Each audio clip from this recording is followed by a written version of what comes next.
To Mamma's creativity. இன்னைக்கு எள்ளு பொடி எப்படி செய்யறதுன்னு பார்க்க போறோம். தேவையான பொருட்கள் 100 கிராம் எள்ளு, 10 மிளகாய் வத்தல், 8 பல் பூண்டு, தேவையான அளவு புளி. கடாய் எடுத்திருக்கோம்.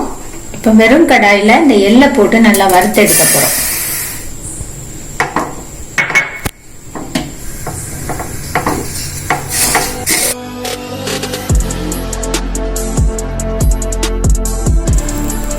எள்ளை நல்லா வறுத்து எடுத்திருக்கோம்.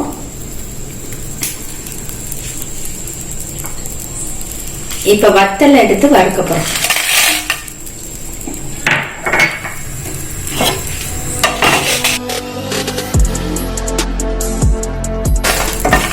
வத்தல் நல்லா வறுப்பட்டுட்டு இன்னும் அதுல பூண்டை ஆட் பண்ணி லேசா வறுக்க போறோம்.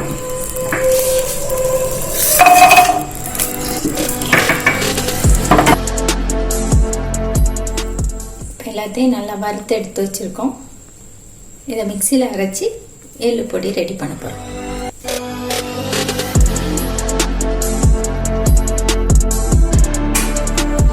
எள்ளு பொடி நல்லா வாசமா இருக்கிறதுக்கு காயப்பொடி கொஞ்சம் சேர்க்கலாம்.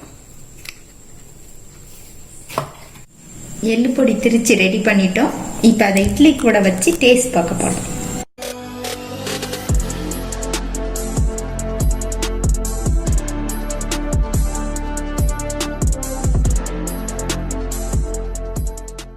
ஈஸியா எள்ளு பொடி ரெடி பண்ணிட்டோம். நீங்களும் உங்க வீட்ல ட்ரை பண்ணி இப்படி வந்துச்சுன்னு கமெண்ட் பண்ணுங்க. இந்த வீடியோ பிடிச்சிருந்தா லைக் பண்ணுங்க, ஃப்ரெண்ட்ஸ்க்கு ஷேர் பண்ணுங்க. இந்த மாதிரி நிறைய வீடியோஸ் பார்க்க மம்மாஸ் கிரியேட்டிவிட்டியை சப்ஸ்கிரைப் பண்ணுங்க.